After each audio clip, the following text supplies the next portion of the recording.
Huh.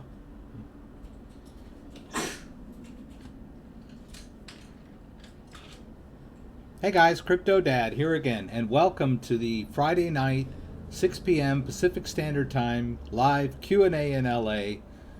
Let's go ahead and jump in. Thanks for joining.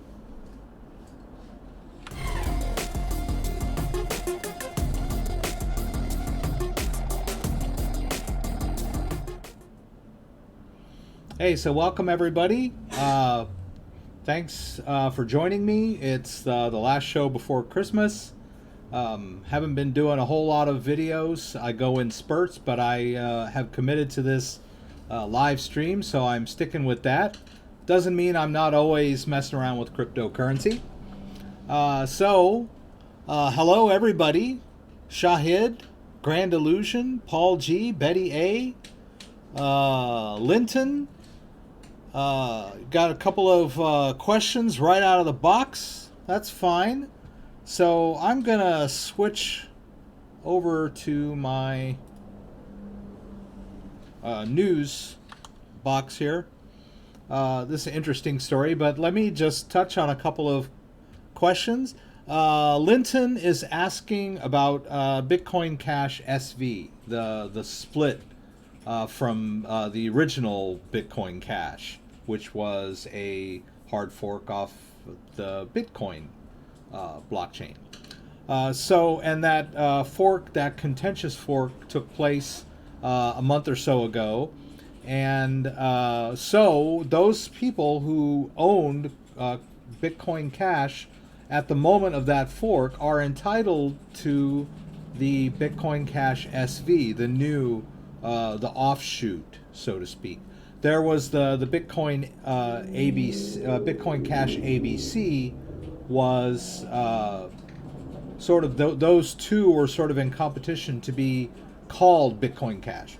So anyway, so now his Bitcoin Cash has which became briefly Bitcoin Cash ABC, is now called Bitcoin Cash. He wants to know, where's my Bitcoin Cash SV? And he was holding his coins on Coinbase. Will Coinbase support the Bitcoin Cash SV fork? And my guess is yes. Bitcoin Cash SV. Oops, let's do Coinbase. Coinbase supported the Bitcoin Cash original hard fork off of Bitcoin, which meant if you had Bitcoin in your Coinbase account at the time of the fork, which was last year in like November, I guess, 2017, you suddenly had Bitcoin Cash in your account as well. So my assumption is that it will be very similar.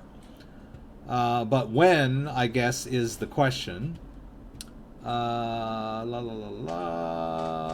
Bitcoin that you receive will be the same amount of BCH that you held in your Coinbase account. Will we get both ABC and BSV? ABC retained the designation BCH. If you had BCH balance in your Coinbase, the BCH balance will remain the same. Is Coinbase going to support? When will you be able to? We anticipate development work for BSV withdrawals will take at least a few weeks, but may take longer. So yes, they will support it, and you're perfectly fine if you decide to move your Bitcoin Cash out of your Coinbase account. You're still entitled to the BSV because you had the Bitcoin Cash in the wallet at the time of the fork. You've already qualified. So if you want to sell that Bitcoin Cash or move it into your own personal wallet or whatever, you're fine. You'll still be entitled to the BSV whenever Coinbase gets around to issuing it to you. Right? So I think that handles that. Hello from Poland, Paul G. Very good. Hello from Idaho, Grand Illusion, Melbourne, Parlay Cross. Betty A. Hi Rex, I purchased my first crypto on Coinbase and they have a 30-day wait before I can move it off. Is that normal? Can't touch it until January 9. I don't. It just depends on. I think it depends a lot on your history with them, first and foremost, and of course you have no history with them. And then the bank that you use and everything else. I started my Coinbase career kind of slowly, but I do recall that when I bought cryptocurrency on Coinbase, I was able to move it out almost immediately. Now, I've heard a lot of people that are being put on hold for authorization to purchase, or they have purchased Bitcoin but it hasn't appeared in their wallet, and that can be varying degrees of delay. But I've never heard that if you buy Bitcoin on Coinbase and then it's in your Coinbase wallet that you can't move it out. That's a new one on me. I don't, whether it's normal or not, I don't know. I'm sure it's safe on there, but I mean, a lot of people like to keep their crypto in their own wallet. So yeah, I'm not too sure about why they're putting a hold on withdrawing the Bitcoin. That sounds a little bit new to me. I've never heard that. I've never had that problem, but I've been using Coinbase for over a year now. So, I mean, I always make quick purchases with my debit card, and my limit has been steadily increased over time.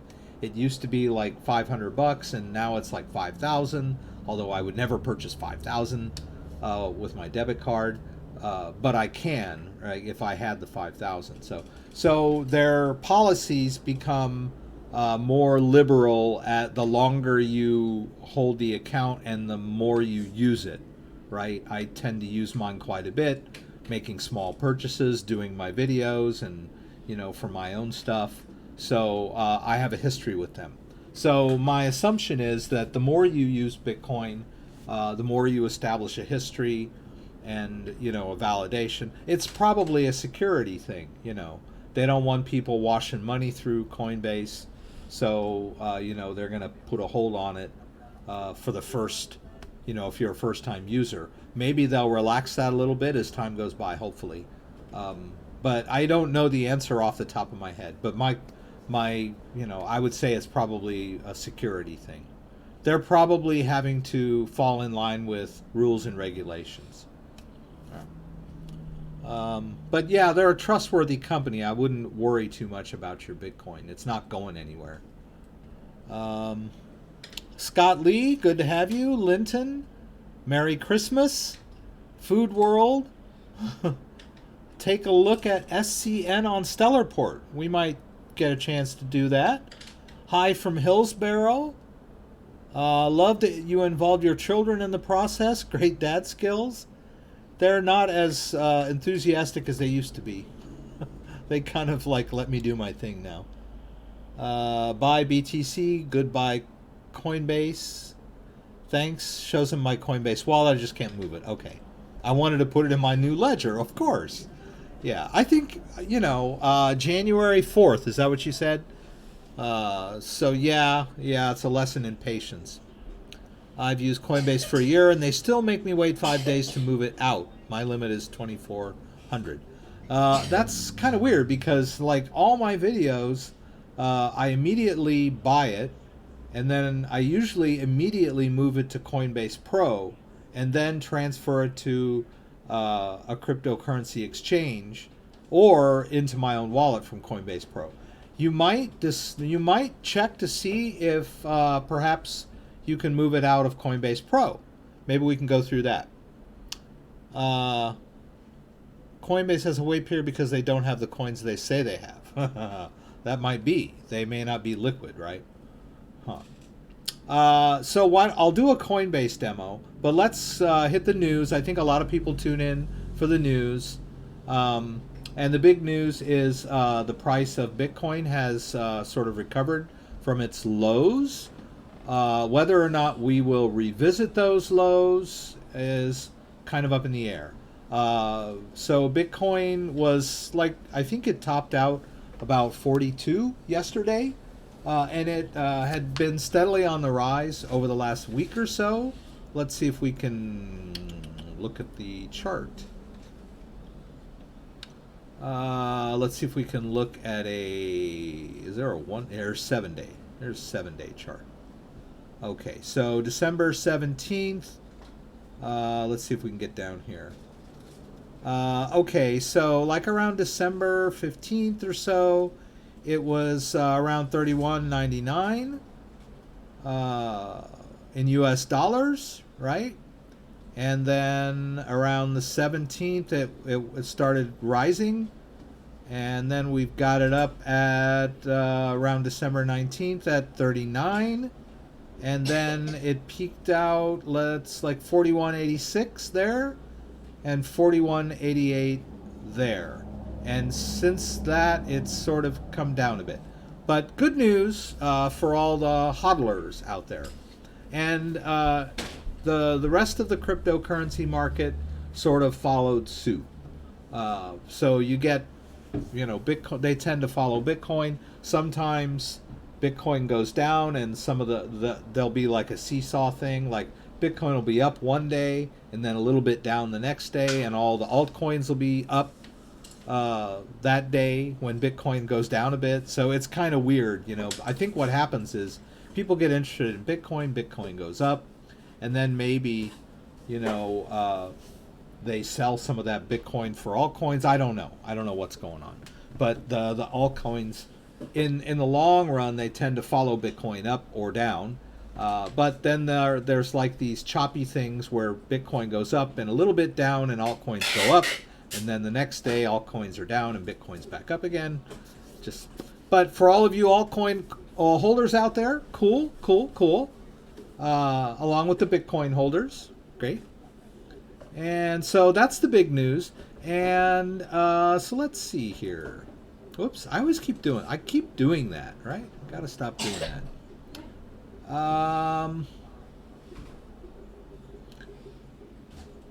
So first of all, I wanted to talk about this article, if I could find it here. Where is it? Here. This was like 17 hours ago, right? This article, which was the Wall Street Journal says that backed Bitcoin futures approval is imminent, right? So we had a really good, and I think this article came out, I was like, oh my God, the floodgates are open now. But there wasn't a whole lot of reaction to this news, but this is major. This backed thing is going to be major for Bitcoin and cryptocurrencies in general. Backed is a company formed by ICE, which is the owner of the New York Stock Exchange, in conjunction with Microsoft and Starbucks, and they're going to be trading Bitcoin futures that will be settled in Bitcoin, not cash, but settled in Bitcoin. So they will have to physically buy and sell Bitcoin when the contracts expire, or deliver Bitcoin, so to speak. So this will be really big for Bitcoin. Whether or not it's going to, unleash another bull run, we don't know, but it's big for adoption in general in the long run. It's a big thing. And so I was gonna say, oh, this is so great, and the approval is imminent. They delayed it from December 12th to January something. What was it? I forget the date, but it was supposed to be mid-January that they were going to open for business, right? And so I was going to talk about this today, and as I'm looking for the darn article, there's an updated article, and I did it again. This article just came out like about 40 minutes ago. The launch of the backed Bitcoin futures market may get postponed again. So I guess this SEC approval wasn't as imminent as we thought. They're still waiting to iron out the kinks. But it says here, to be clear, that does not mean that the CFTC won't ultimately approve the plan. And they're saying that it was January 24. That was the date.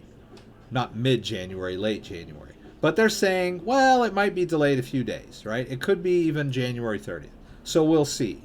But, it's not great news that it already got delayed once. They were supposed to start in December, December 12th, and then they delayed it to January 24th.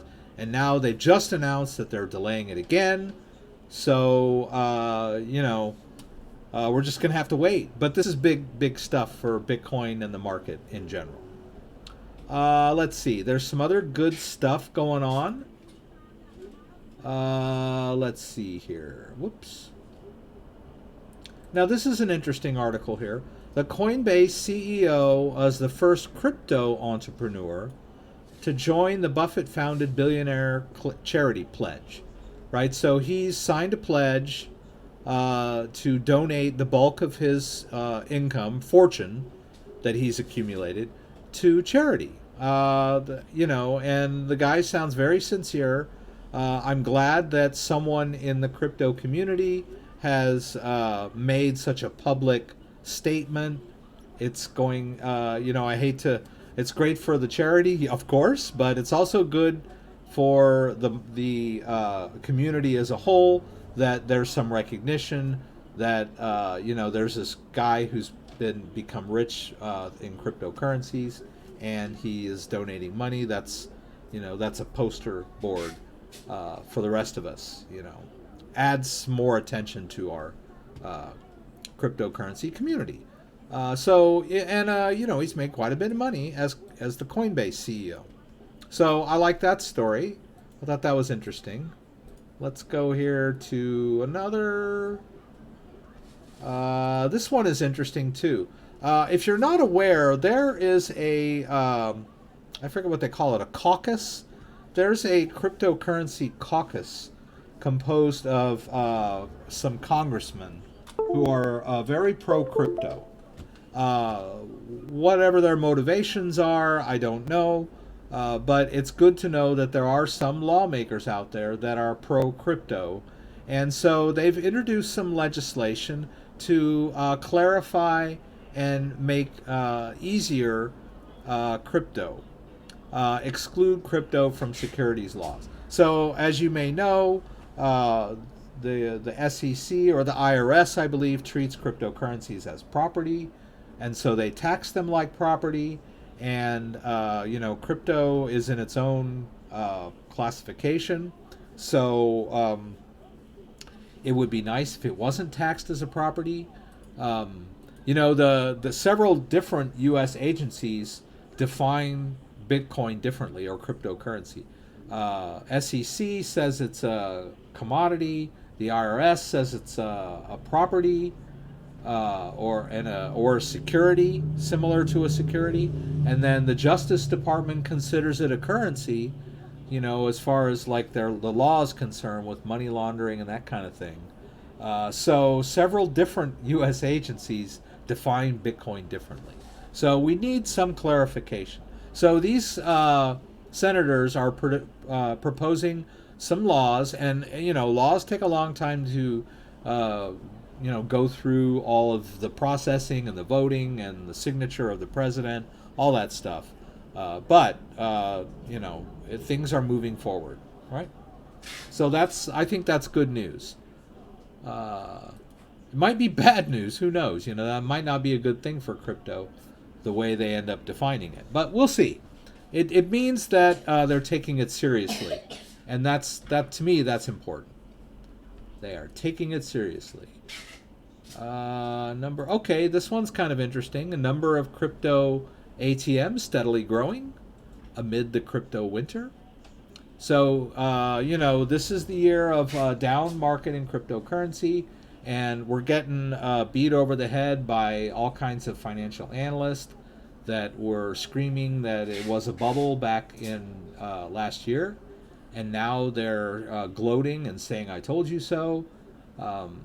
But those of us who are familiar with at least Bitcoin know that it's been through several of these dips over the years. It's been around 10 years, and there have been several dips, percentage-wise, that were more than this current crypto winter. So, but there's been a lot of bad mouthing of cryptocurrency and Bitcoin over this year, especially. But Bitcoin ATMs are steadily increasing. The number of new crypto ATMs around the world continues to grow despite the current crypto market collapse. So, and that's a good thing. And then this other article I'll just briefly hit. It looks like there's a lot of questions today. The crypto winter wasn't the real story of 2018. And this guy, Eric Piscini, I hope I'm pronouncing his name correctly, makes some very good points about what is important in the cryptocurrency community.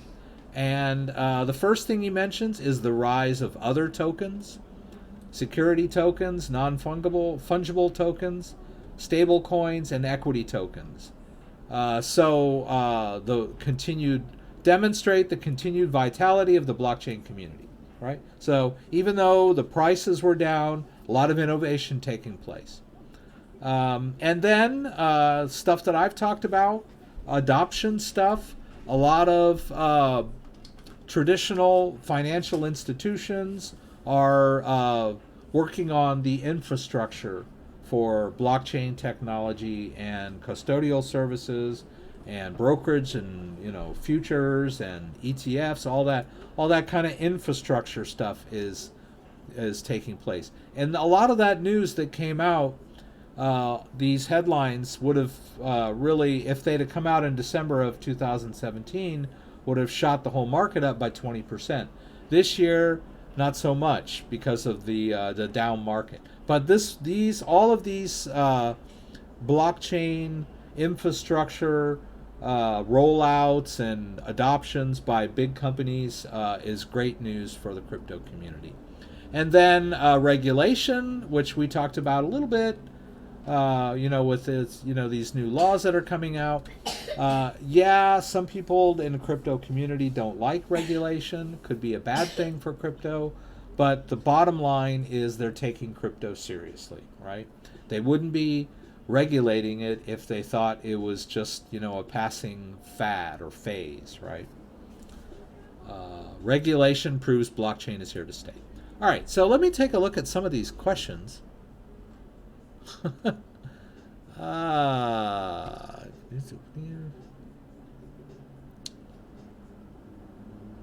They make me wait even if it's 100 of BAT. Interesting. You have to wait on every transaction. Okay. All right, guys. So I think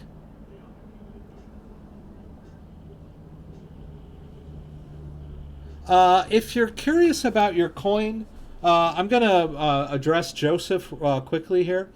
If you have coins on a cryptocurrency exchange, and you're wondering whether or not they are ERC20 tokens, and you want to use the MyEther wallet to move them to an Ethereum address, right? All you really have to do is go to etherscan.io. I think that's it. Yeah. So, for example, let's say BTC, right? You're not really going to see Bitcoin here because Bitcoin is not an ERC20 token, all right? But let's say you do BAT, right?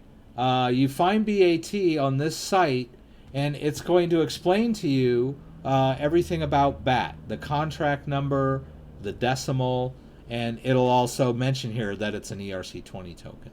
There are other tokens that might be ERC25 or whatever some of these other designations are, but etherscan.io is the place to check your token to see if it is an ERC20 token or not. There may be other ways to do it too, but this is the way I use.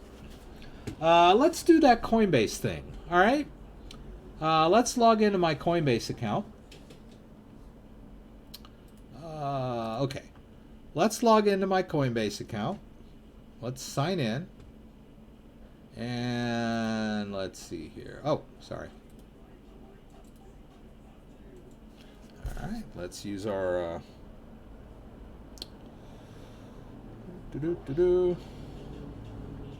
And I've got something cool to show you on my phone in a bit.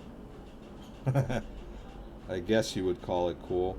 Let's do here 455302. All right, so let's buy some cryptocurrency. Why not? Oh yeah, I got 10 bucks from my affiliate link. I always like to see that. All right. Oh, and I'm assuming that those of you, okay, so one of you, I'm sorry, I didn't, John Blattner said it was even his bat. They wouldn't let him move. Right? So he bought some bat, and they wouldn't let him move it out. Oh, what the heck? I'll buy some Bitcoin, right? I'll buy $25 worth of Bitcoin. All right. All right, it's 0.06 Bitcoins. Not a whole lot. But the question is, are they going to let me move it, right? So let's confirm that. And hopefully I will get it right away. Yeah, okay. So now we want to know, can I move it to my ledger or not? All right, so let's go over to Ledger Live. All right. And let me put in my PIN here. And I'm even going to take the hit. I would normally move it to Coinbase Pro, but I'm not. I'm just going to see if it'll let me move it out or not, just so we can confirm that this is a thing or not. Is it a thing or is it not a thing? All right, I've entered my PIN, and then I'm going to go into my Bitcoin app. I'm going to get an address. Let's see, let's go Ledger Black. Bitcoin Ledger Black. Let's do receive, and we'll generate that address and verify it. All right, we verify the address on there is the same address that's scrolling across the device, and it looks like it to me, so I'm going to hit the little check, and then I'm going to copy that into my clipboard. All right. Now, let's go back over to Coinbase, and let's go to accounts, and there's some Bitcoin in there. There was already a little bit of Bitcoin in there, so maybe this isn't the perfect example. Minor fee will be added. I don't know if any of you got this far, but it looks like it's going to let me send, right? Let's do the 0.06, and then test.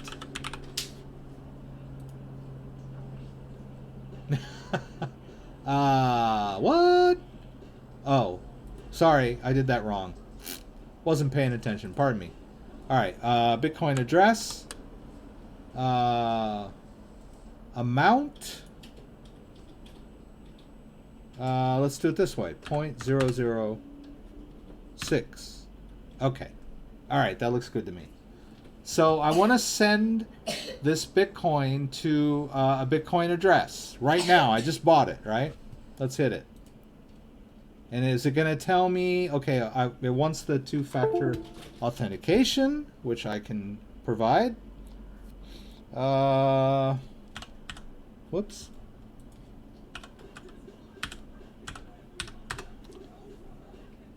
All right, and we'll hit confirm, and boom.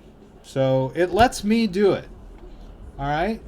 Now, let's say you had this $10 worth of Bitcoin that you just bought, and it won't allow you to send it from Coinbase for whatever reason. Maybe if you tried going over to Coinbase Pro. Coinbase Pro is the sister company of Coinbase, or father company, or daughter company, whatever you want to call it, and it is their trading platform. Now all you have to do is go sign up, and then when you'll get to a certain point in the sign up process, it's going to ask you, do you have a Coinbase account? And you'll put in your username and password for your Coinbase account, and you'll have the Coinbase Pro account. It's free. It's not going to charge you anything for setting up the account. And then all you have to do is go to My Wallet, and you can deposit make a deposit, which I've done in the stream before. And let's say I want to deposit Bitcoin, right? Because we got some Bitcoin. Let's go over here to the Coinbase wallet, and there's a little bit of Bitcoin. Let's max it out and deposit it. And boom, right? Now it is not in Coinbase anymore. It's in Coinbase Pro. So maybe you could transfer that Bitcoin or that BAT or whatever from your Coinbase proper into your Coinbase Pro account, and perhaps then they would allow you to send it out right away. Daddy? Yes, Al. What's up, buddy? Can I watch this video? What? Hang on just one sec. Hey, come here. Come here. You can say hi. Hi. Look at the camera. Say that. Look at the camera. Hi. Yeah. Okay. Come on. What do you want to see? Can I watch this video? What is it? Planet Solar? Sure. Why not? Yeah. Just there. You go. Okay. All right. He wanted to know if he could watch a particular video. We're having trouble with him watching certain YouTubers that he picks up bad habits from. He used to always watch just like Ryan videos and counting and color, and now he's watching like gamers that are like screaming and doing weird stuff. So anyway, good kid. All right, so I would suggest maybe trying to open yourself a Coinbase Pro account and see if you can move your coins into Coinbase Pro and then send them out, right? So let's send out, let me refresh here. Let's send that Bitcoin out to the same address, right? Let's do withdraw. And let's withdraw the Bitcoin. There's a balance there, like the $10 balance. We'll put in that same Bitcoin address. Let's max it out and hit withdraw, right? And they're going to want my two-factor authentication, as usual. That's your Coinbase two-factor authentication, right? Same company, same Google authentication, two-factor authentication. Boom, we're done. All right. All right, so that's that. And did we get anything over here? Let's see. All right, so we got the 0.006 Bitcoin on the ledger. And momentarily we should be getting that other Bitcoin if I send it out. Let's take a look.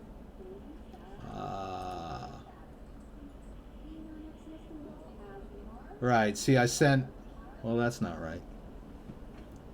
I don't see, it doesn't even show the $20 worth of Bitcoin that I sent out. Oh, that's because I sent it out from Coinbase, right? Yeah, so there should be $10 coming in. There it is. All right, so that's it. So it will let me send out, but then again, I'm the crypto dad. But it should let you send out immediately at some point, right? Like I said, I don't know what that cutoff is. But, and like I also said, I've had this Coinbase account for over a year now. So I'm a regular customer. I'm constantly moving crypto in and out. I cashed out a few times. So I've been, a user. And so they've sort of verified me, right? They know I'm, a legitimate user of this platform. Newer customers, they don't know for sure what they're doing. They're trying to kite money in and out too fast. It could be a fraud. So they're putting you on hold.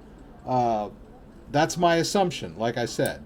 You may have to, there might have to be a certain level of activity before they'll let you do these immediate transfers.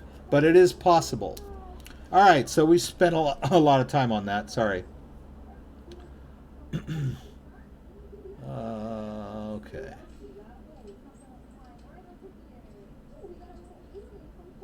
Checked out. Oh, okay. So Shahid is telling you Monarch Wallet will hold ERC20 tokens. Crypto Man is here. Great.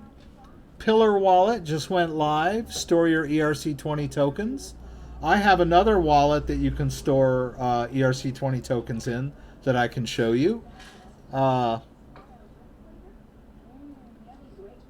Ledger Nano S frozen me. I can't log in. It keeps always showing update. I have about 20 Litecoin stored. Any suggestion? There's it's, I don't know if I can find the link.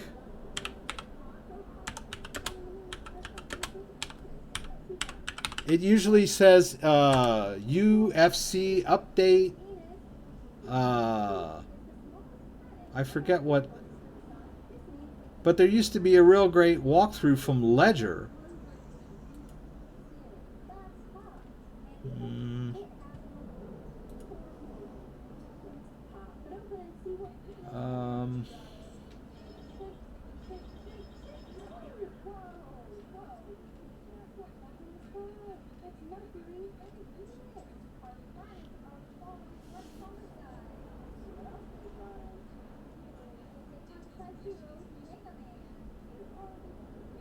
I thought MCU, that's it.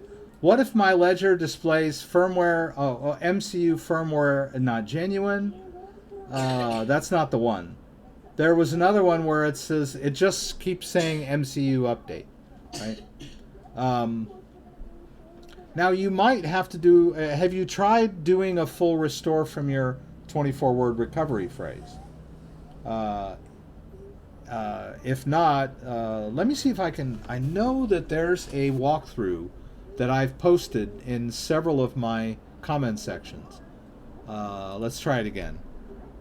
Ledger Nano S stuck on MCU upgrade.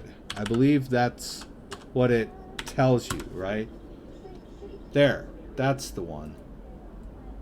MCU firmware is outdated. Somebody in this...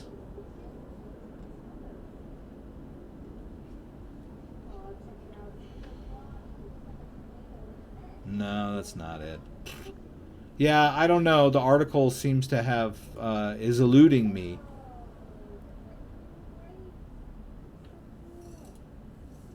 Let me see. Maybe this is it.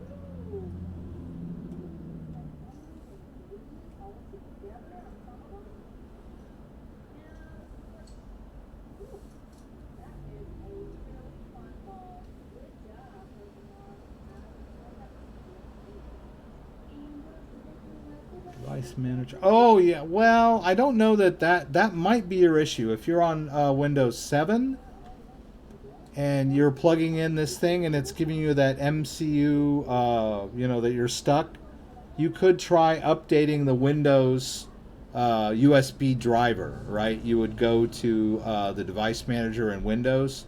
I think this doesn't usually happen in Windows 10. But you would do that and you would go down to your USB, if I can find it.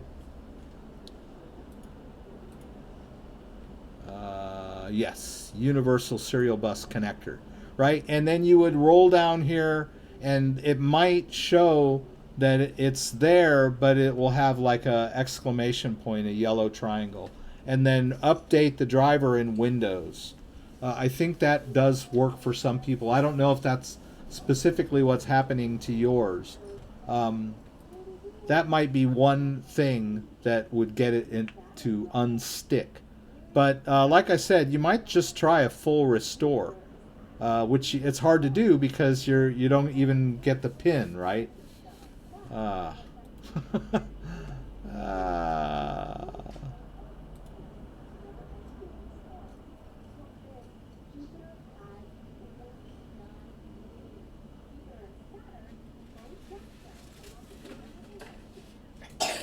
right.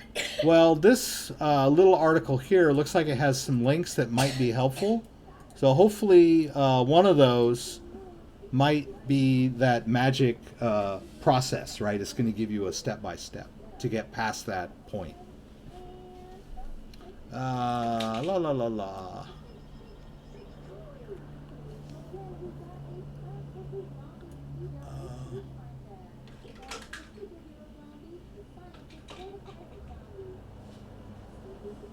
I can't move Travala from NeoTracker Web Wallet or Switcheroo Exchange over to MEW Travala. I'm not sure what that is. Is it, if it's an ERC20 token?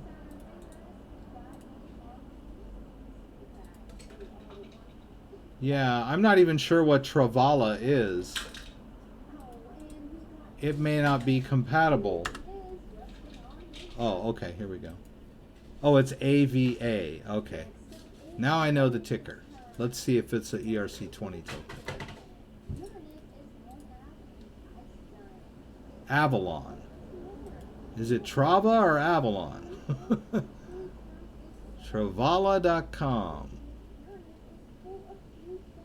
Sometimes here it'll tell you what it is, if it's an ERC20 token or not. It says it's a token, a token. We don't know exactly what kind of token it is, right?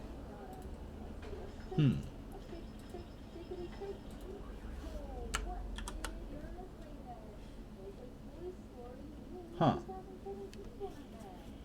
I don't see it on Etherscan, so it may not even be an ERC20 token. That may be why it's not allowing you to move it to MEW. Crypto Kevin is asking, if miners stop mining, how will they keep the records on the blockchain? The way that you hear a lot of people that were recently, we talked about this last week, they're bashing Bitcoin by saying, you know, now that the price is below X, it's not profitable to be mining it anymore. And so everyone's going to turn off their miners and Bitcoin will die. Well, Bitcoin, the people that designed Bitcoin thought about that. It is designed to decrease difficulty when the total hashing power decreases. So, and if you'll recall, Bitcoin started with basically no hashing power.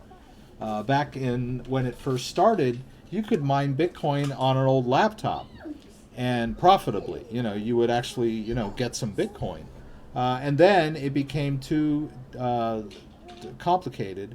There was too much processing power required for a laptop or desktop to mine it profitably, right? It would take too long, use up too much electricity, and so people moved over to GPU miners, right? They'd load up 4 or 5, 2 or 3 GPUs in a old box and use that to mine Bitcoin.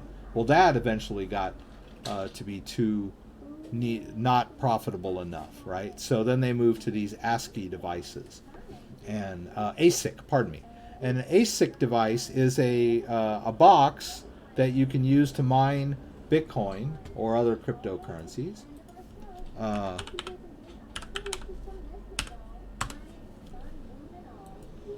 And it's a specialized device which can mine Bitcoin profitably for you, right? You'll eventually... oh my God. They don't like this. I hope I got the right AMP miner. Alright, so this is what a miner looks like, right? It's just a box.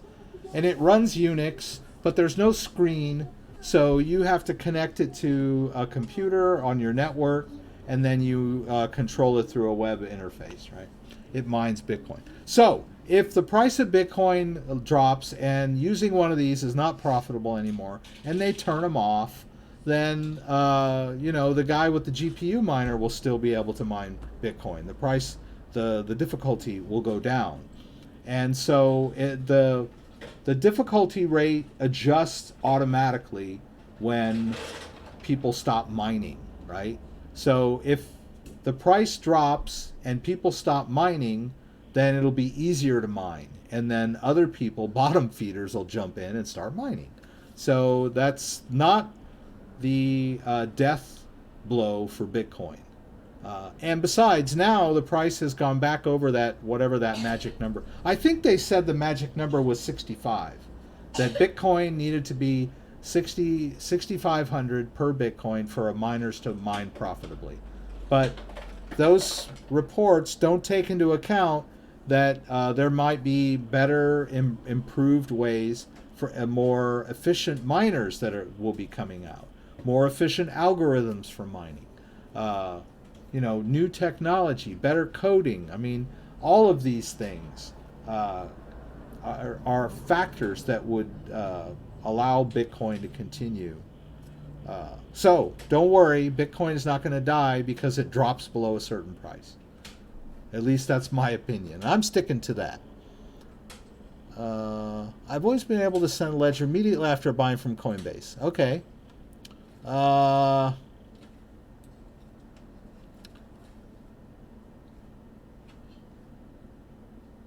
How do you mine Digibyte on a Mac OS? That's interesting. Yeah, hi, handsome boy. It's called growing up. La la la. LOL. Yeah, that's right. It shows the word update only. Huh. Yeah. So, worst case scenario, you might try Ledger Support. I know that I've heard some people get a response from them, other people don't.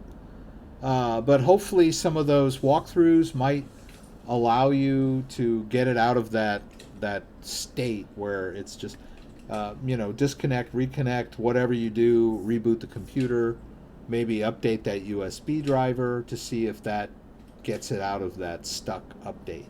Otherwise, maybe they'll give you a new one. As long as you've got your 24-word recovery phrase that you wrote down when you originally set up that ledger, you can use any other ledger. So let's say, okay, boom, your ledger has got that crazy message on it.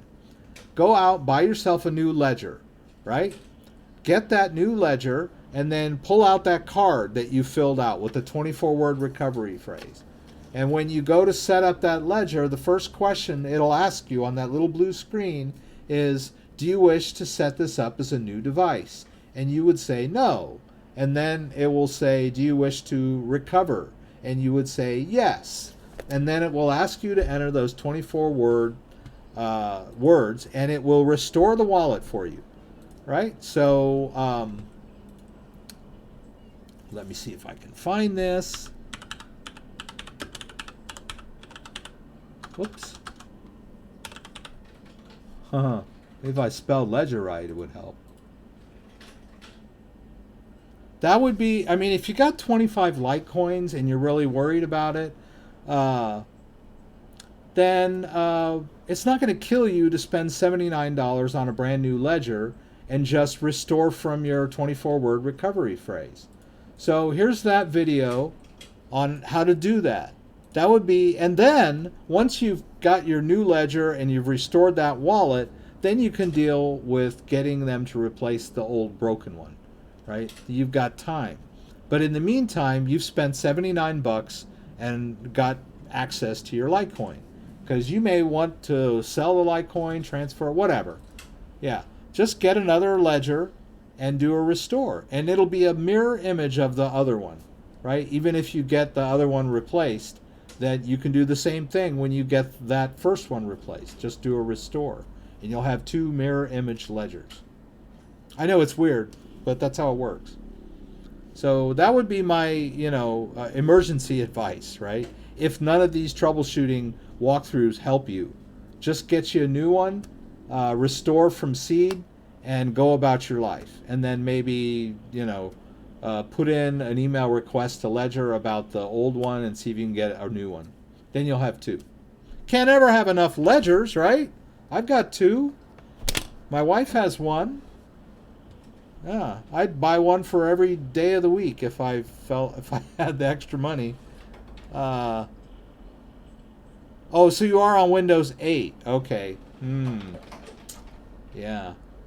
I believe it's supposed to be compatible, but I think Ledger Live supposedly is wants you to be running Windows 10.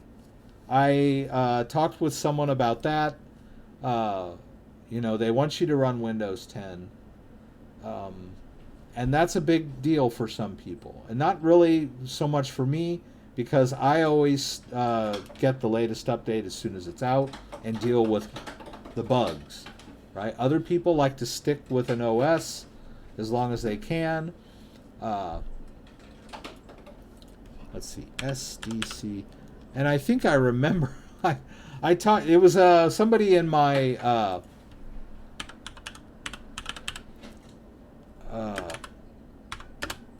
comment section was asking me about this. And it was kind of like, Where is this darn thing? SCD key, Windows 10. I don't know why I have so much trouble finding it on their website. It's like just really weird. So I have to go to this YouTube video to get this darn thing. Okay, here's your Pro OEM, SCD key, Windows 10 Pro, $14, right? And let's see, there should be there's a retail, 31.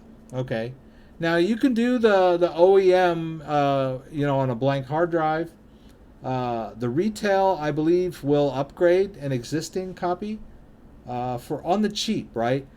All you do is you give them this $31. They're going to send you a product key, and you can go into your Windows system.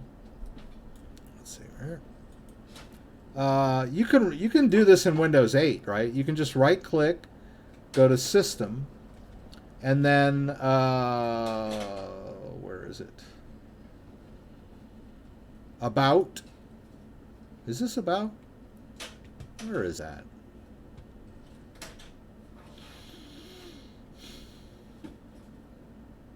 Oh, right here. Change product key or upgrade your edition of Windows.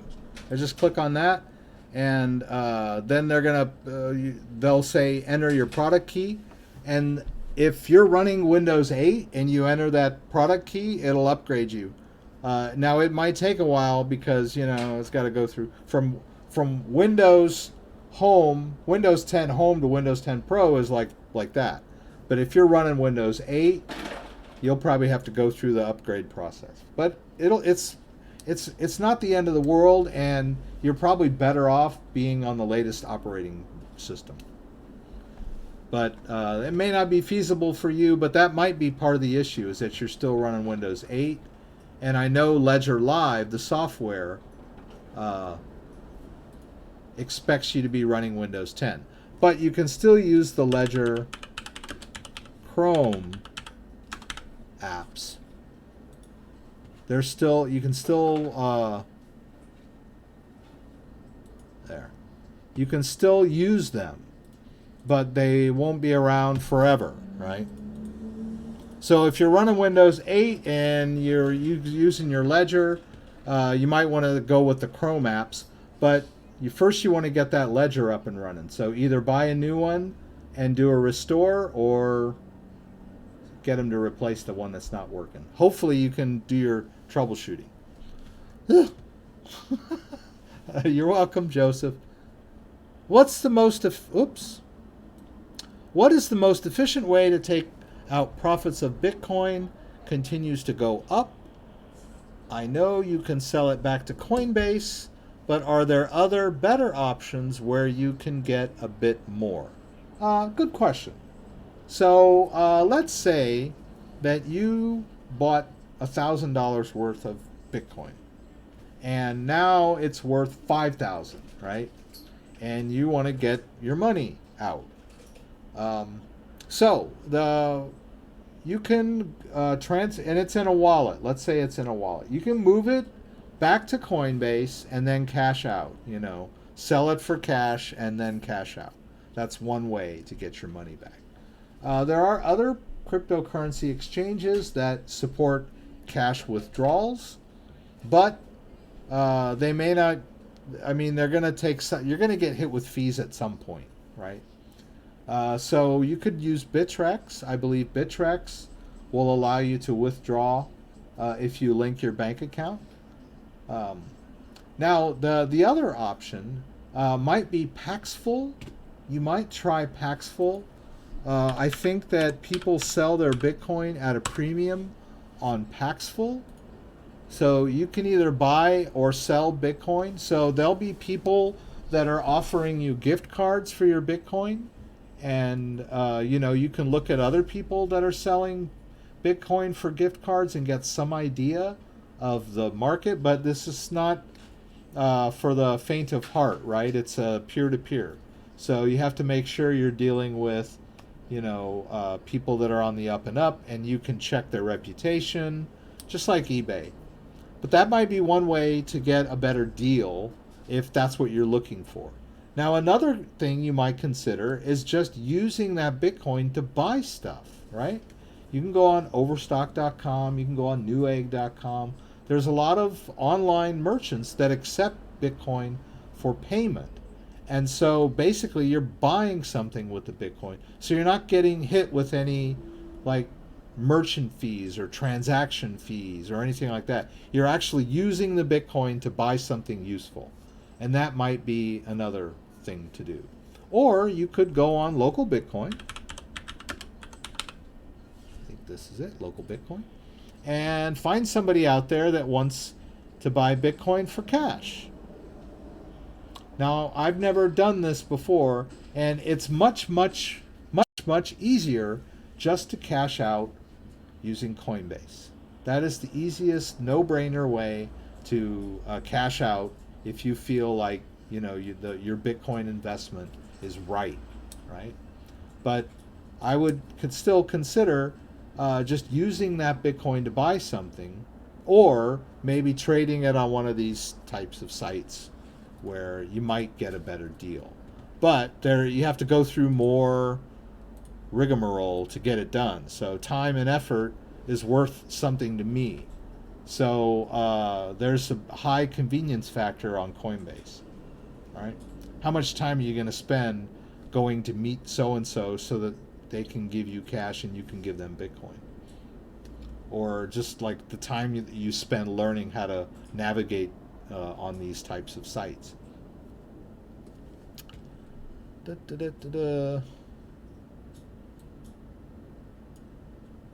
Oh, okay, so yeah, you can cash out in PayPal too. Once you cash out your Bitcoin to PayPal, then the universe is open to you. There are tons of websites that accept PayPal. So think about it. You could use that Bitcoin to cash out to PayPal, then buy an expensive watch, and then sell the watch at a pawn shop for cash. I mean, there's a lot of ways to get cash from your Bitcoin. Yeah, and he's mentioning that local Bitcoins is very competitive. Yeah, it's like you're swimming with sharks to a certain extent. Buyer beware. You want to it's not something you want to rush into if you've never done it for the first time, right? So let's talk a little bit about what was some questions about Stellar earlier, and someone asked about mining Digibyte on Mac OS. Let me see. I think Digibyte. What did I do with mining? I think we did Digibyte on. Well, here's the. Jeez, I haven't mined in so long. What was that? Yimp. Was it Yimp? There we go. Mining pool, right? All right. So they want you to go download some software. Let's see here. Miners. CC Miner, right? I believe that's the mining software that I used when I did my video on how to mine Digibyte. So CC Miner. Here we go. Do they make a Mac version? Doesn't look like it. Huh.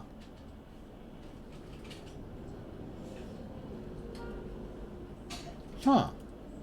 So it looks like it's only Windows. Maybe that's Mac. Let's try that. Oh, okay. So, yeah, you might.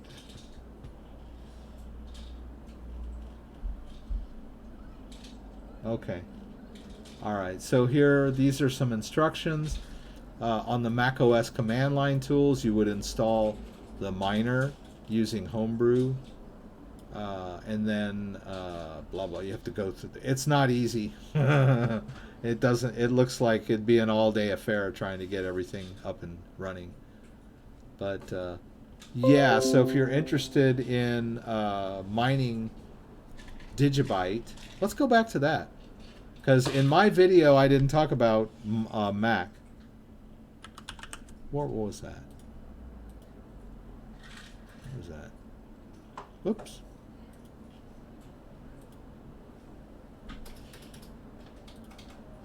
Ah, here, this thing.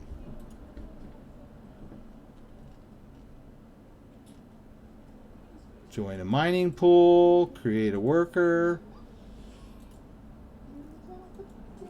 mining software. You remember these mining softwares work with your graphic card. This is PC instructions. Yeah, this whole guide is all based on PC. Yeah, so I don't know. It may not be possible, but if you Mac is built on top of Unix. So if you can find a Unix miner that you can use, you can run it on your Mac using the Mac command line. But it's not as easy as like downloading a disk image and double clicking. Even PC mining is complicated. So I was gonna talk about Tron a bit. So I've almost blabbed for an hour, but there's some interesting stuff going on with Tron in the news. What am I? I'm on the wrong browser here. Tron recently jumped by quite a bit, almost 50% since last week. If we look at the price charts, it might be down a little right now. It's still up. It's hovering. It's almost 2 cents. But a week ago, it was like 1 cent. So it has come quite a bit over the last... What was this? This was a high. 25 cents was its high in December of 2017. But if you look at the 7-day chart, you know, Tron was trading at like 1 cent.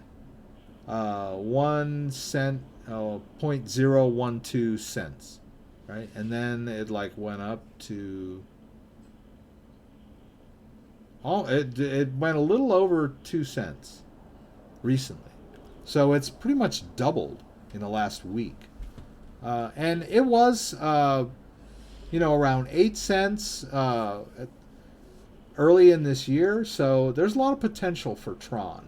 But it's a whole ecosystem. It's like the Ethereum project and the Cardano project. It has its own blockchain and its own network for dApps, and it can issue its own coins, and it can do all kinds of cool stuff. So if you watched any of my Tron videos, let's go back here. There's Tron Scan software is what I use to, and the reason I use Tron Scan is because it works with my Ledger, right? So I can connect my Ledger and enter my PIN.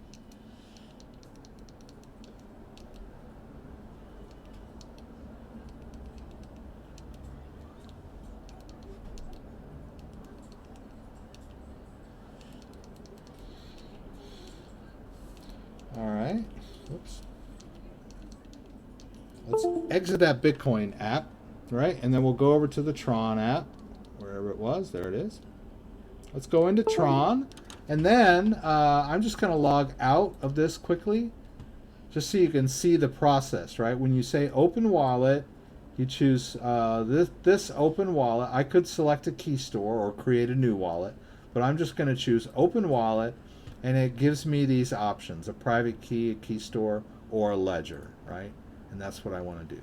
So as long as I'm in the Tron app on my Ledger, when I do this, it sees the private key on the Ledger, and it connects to the wallet, right? And so that's where I keep the bulk of my Tron in this, not in the Ledger, but the private key is stored on the Ledger, right? But you can't really do much here. You can store it and you can look around and stuff like that, but there's no market here. But I discovered that in the Tron website, you can go to the Tron scan,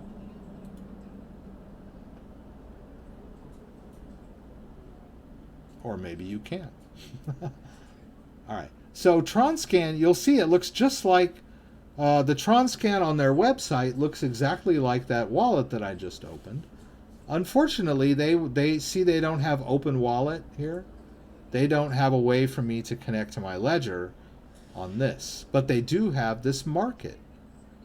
So you can do that, or you can do this.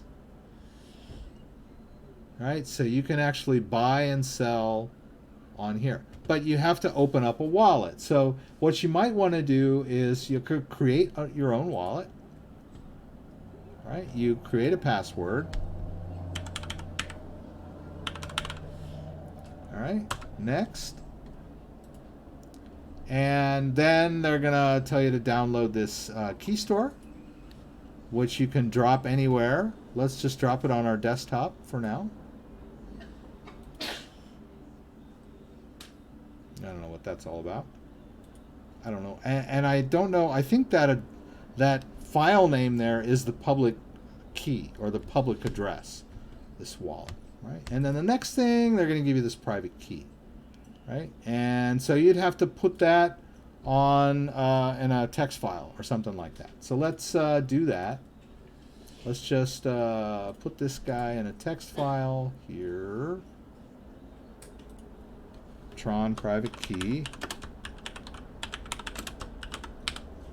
All right, I didn't spell that right, but that's okay.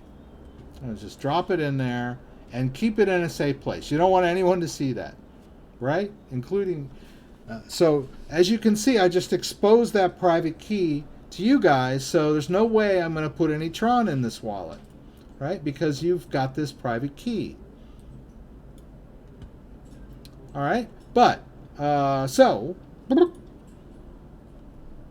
now the next thing we'll do is, okay, the account's ready. We'll go to the account page.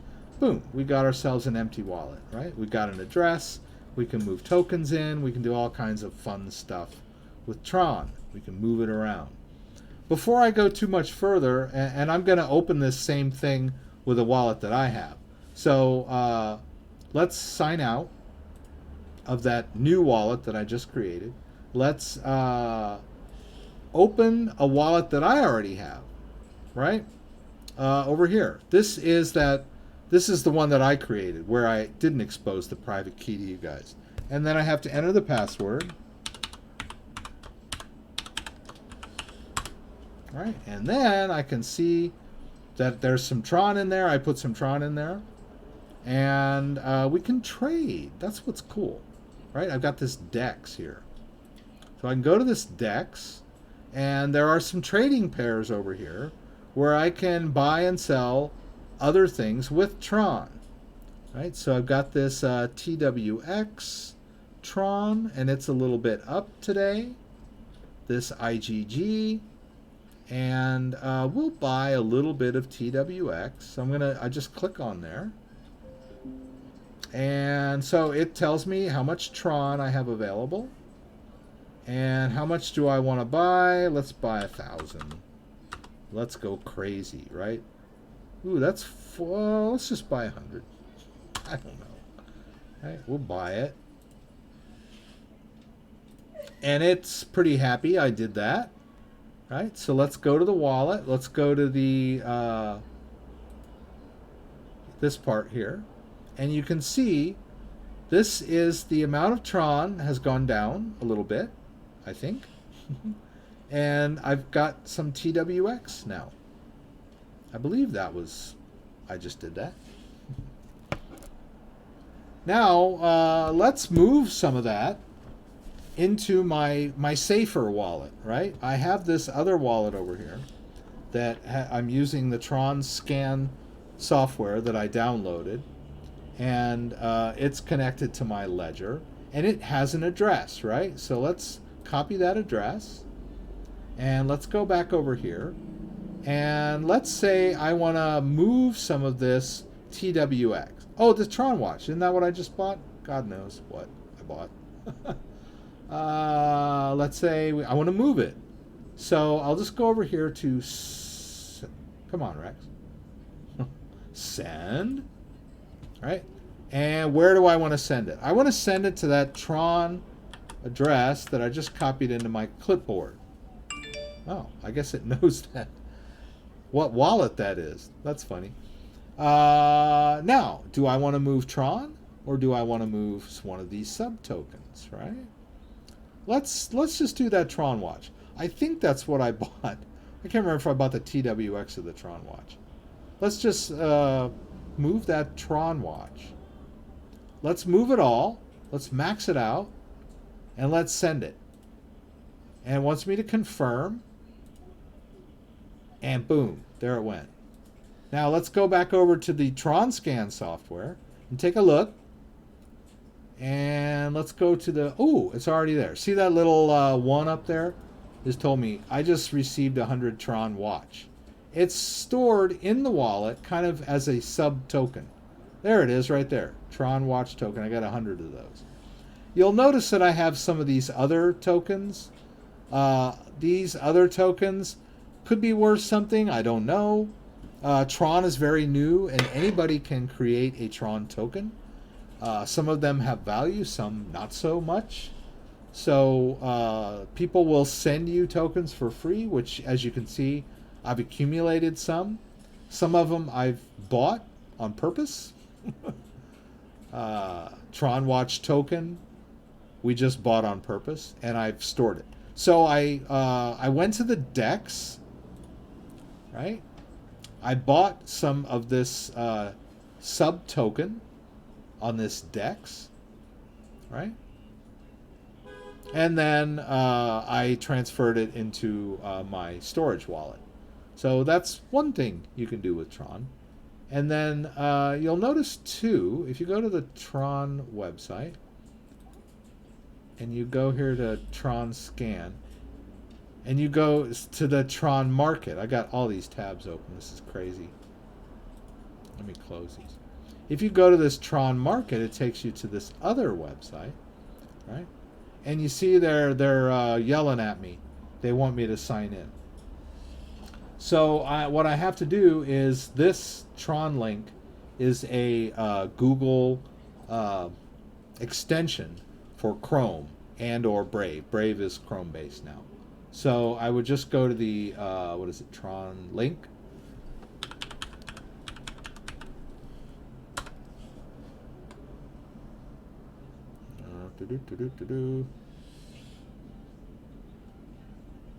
There. No? Where is the darn thing?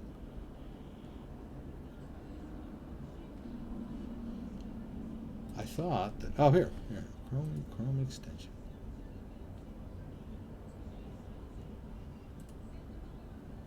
There we go. All right.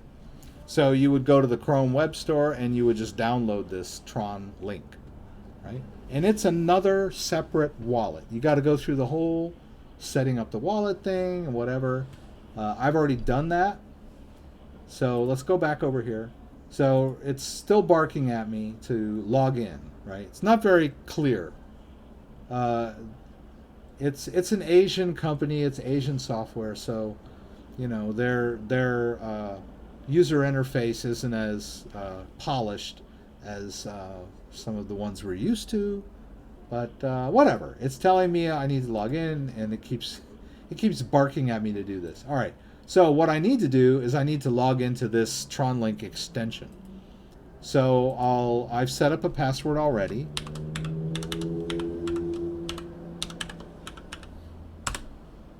Yeah. And there. That's a different wallet. You can see that there's a little bit of Tron in there. I've played around with it already. And then I have some tokens that I bought. the Tron lottery, the Tron. Actually, these look like they just kind of sent them to me. All right. So I do have some available Tron, 61. And here are the three pairs that are available right now. These are ERC20 tokens. So this dice, this is kind of a new, one of the new dApps that Tron, that is on the Tron network that a lot of people, it's a gambling thing, right? So let's buy a little of that. Is it going to let me? Yeah, see down here, it says I have 61 Tron available. And the price of this thing is like 0.05 Tron. So let's say 100, 1,000. Ah, yeah, that would be almost all of my Tron, right? Let's buy 500. Right? Let's buy 500 dice. We'll buy, whoops, is it going to let me do it or not? Huh. Okay. That's weird. Okay. It's not cooperating with me. Let's try that. No, no, no. I don't know what's going on. Am I not signed in? I thought I am. Yeah. It's showing that I have a wallet. Huh. And I promise I've done this before. Let's try it again. Let's just scroll this thing up, right? Hey, there it goes. I don't know. Do I have to be on one of these little notches? I don't know. Whatever. It's close enough to what I wanted, so I'll just hit buy dice. I have to confirm that. And boom. It did work. Now, I don't know that there's a way to connect my ledger to this thing. I think the Tron scan is the only one that worked for me. But we can look in this wallet now and see that, let's see, it should show up in there pretty soon, I think. Unless it's waiting. It may still be, it said that it was okay, but it may still be in order, right? No? Oh, it went through. Okay. So I should have 525 dice in this wallet now, or do I?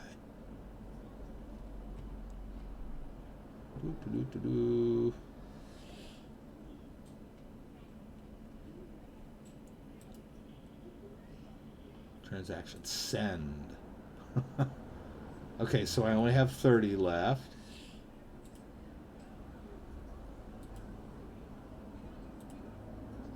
Tron 1. Tron lottery. Where's my dice? Maybe it takes a little while for the dice. Maybe I'll log out and log back in. Sometimes that does the trick.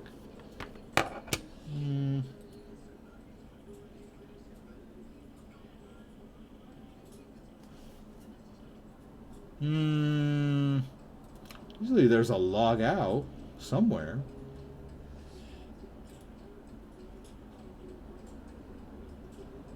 It says I have no energy. But I feel fine.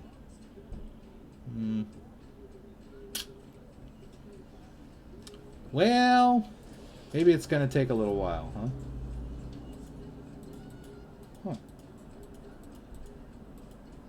Or maybe I need to transfer it into the wallet somehow? I thought that I had done this before and it worked fine, and I didn't have to go through any hoops. It looks like the Tron has exited, but it may just be on, apparently I've done this. Anyway, sorry to get bogged down in this, but these are the things we have to troubleshoot through, right? Oops, that's not what I wanted.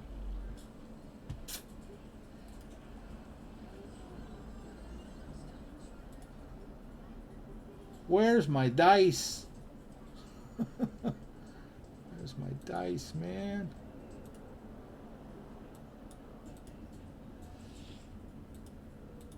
Ah. Okay. That's what it should show up here. Unless it went somewhere else.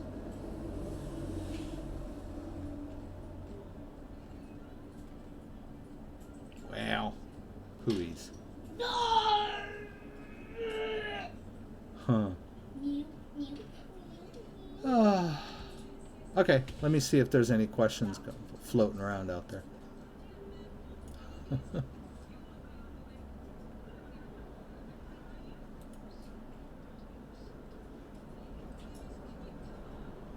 Do you use any uppers to make you more alert? No, but I drink beer to bring myself down.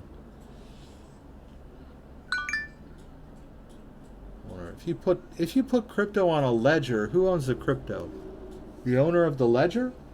Yeah, yeah. I mean, if you ask someone to send you some crypto, and you tell them you're just going to hold it for them, then I guess that technically it still belongs to them. But if you put crypto on your ledger, for all intents and purposes, that is your you own that crypto, right? Whoever controls the private key owns the cryptocurrency. It can be on the blockchain. It is on the blockchain, but no one else can access it because they need that private key. So ownership is possession in the cryptocurrency world. If you own the private key and control the private key, then you own the crypto. Now, when you buy crypto on Coinbase, they control the private key. They're holding it for you, right? Legally, you bought it with your money, so you own it, right? But we've talked about this before, too. When you put money in the bank, who owns the money? Well, as it turns out, it's the bank that owns the money and not you. Once you put your money in the bank, it belongs to the bank, and they can do whatever they want with it. They can lend it out. They can invest it in gold. They can invest it in stocks. They can invest it in derivatives. They can do whatever they want with your money. The only thing that they give you in return for that money that you give them is a promise to pay you back if you ever ask for it back again, right? But once it's in the bank, it's their money. They can do whatever they want with it. And, and at some point, if you go and you make a withdrawal, they're going to go, well, okay, we'll give you some money back because, legally we're obliged to, honor your request.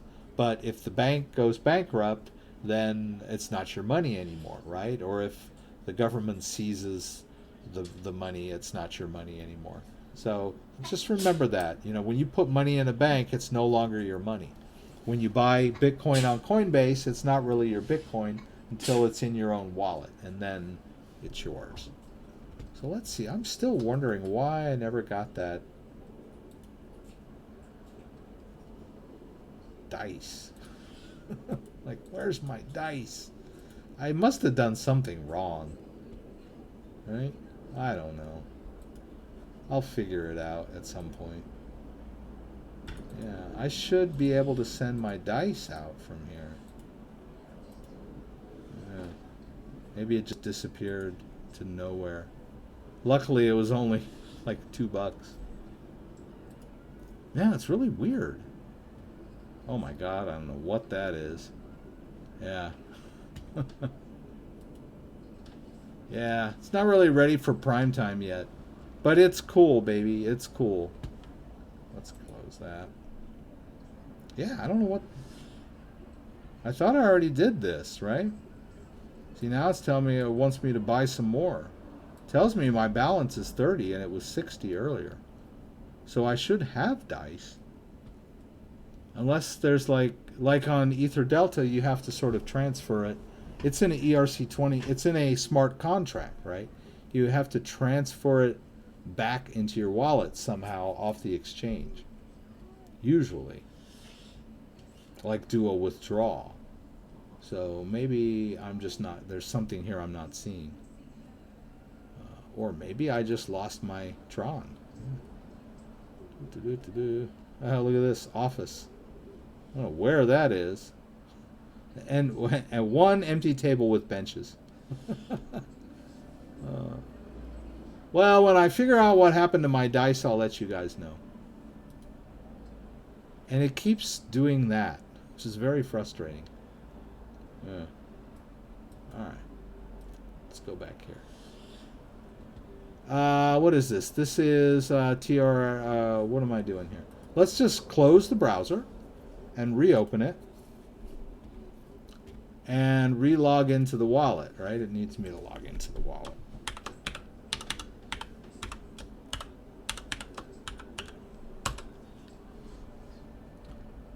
Still says I only have 3 tokens. Help me, help me. Well, if it ever shows up, I'll let you guys know. But boy, that was weird. Maybe the transaction didn't go through. Yeah, because these are from a few days back. See there, I use smart contract. Because I did this earlier. I bought some stuff. I sent and received, and then I bought some stuff back earlier, and then I transferred it around. So I don't know what happened when I tried to buy that dice. It may not have executed yet. It might show up tomorrow, but we don't have time to wait. So let's see who else is. Brian Lowe just gave me $4.99. You're the man. Or the woman. Thank you very much. I appreciate it. Oh, you must be a woman. Girl power. I always appreciate it when you guys tip me. It's very nice of you.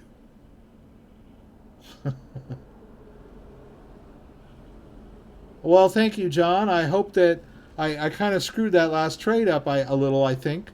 But hopefully that worked for you guys. Can play around with Tron. It's really cheap. So, I mean, you know, spend $25 and get a couple of thousand Tron and just play around with it. Give you good experience. Yeah, don't throw your life savings into any cryptocurrency. Only invest what you can afford to lose. That's the way I look at it. If you're going to play around with cryptocurrencies, do your homework. You know, don't just throw money at stuff. Does it need X number of confirmations show up? Possibly. That's maybe why it's not. It hasn't shown up yet. Maybe it's confirming on the blockchain, and that might be why it's. I bought it, but it hasn't actually shown up in the wallet yet. But I'm assuming that it stayed in the wallet that I bought it in. All right, because you can't even use the. Let's see. I'm sorry. You can't even use the site unless you're logged into that wallet.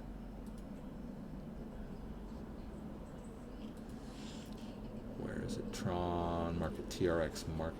And it's so weird that I click that link and it takes me to a whole different website. It just weirds me out. But current order says no data. And my balance is showing up, right? So it's connected to that wallet. So we'll all hope and pray that I have some dice floating around out there on the blockchain somewhere.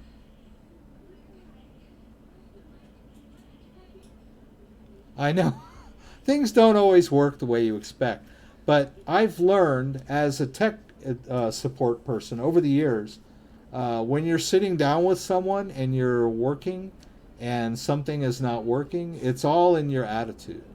Like my client, if they're sitting next to me looking over my shoulder, and I mean, I'm just talking about anything like, you know, installing a printer driver or whatever you're doing, and it doesn't work, they tend to go, why is it taking so long? Why is it taking so long? And I just kind of go, well, you know, it takes a little while, and, you know, and then I'm nervous, but I try to stay calm, and it keeps them calm. So yeah, don't let tech stuff get you all bent out of shape. It never works exactly the way you expect the first time. And then even if you've done it 100 times, sometimes it'll glitch out and not do what you expect. For instance, yesterday, our Wi-Fi, our Alexa, our Echo stopped working. I tried to tell it to turn the lights off and nothing happened. And so I troubleshot the Alexa, I rebooted the Alexa, kept trying to figure out what was going on. And I tried to, you know, reset it up, and it still wouldn't work.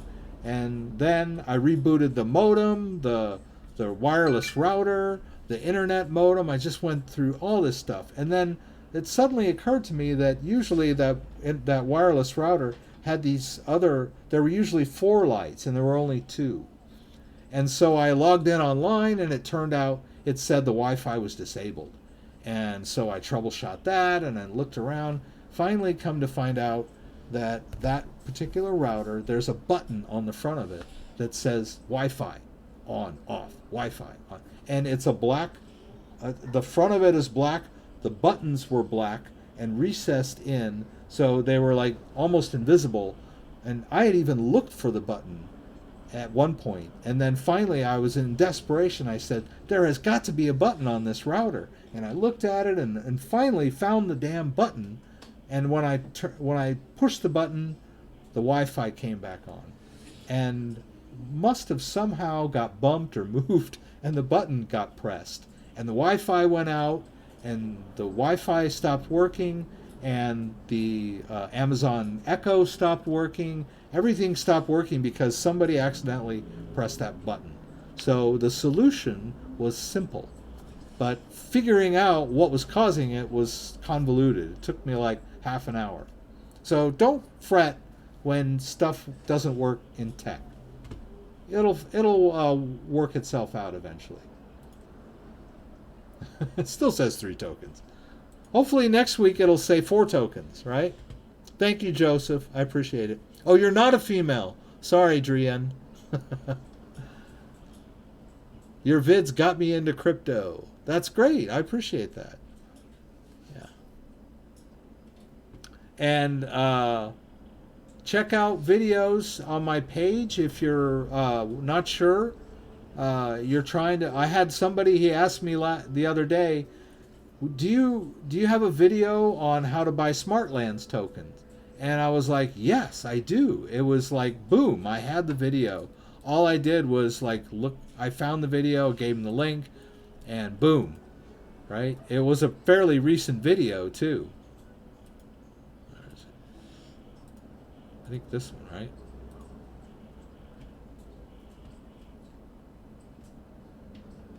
Oops, those are search results, right? Yeah, he was like, oh, it's still doing, okay, here it is.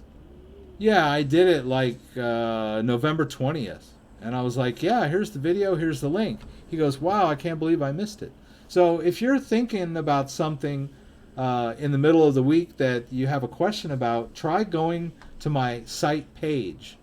Let me show you that.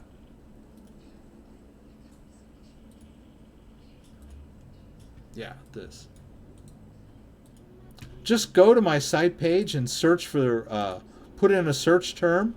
When you go to videos, do like a search for video, search in videos.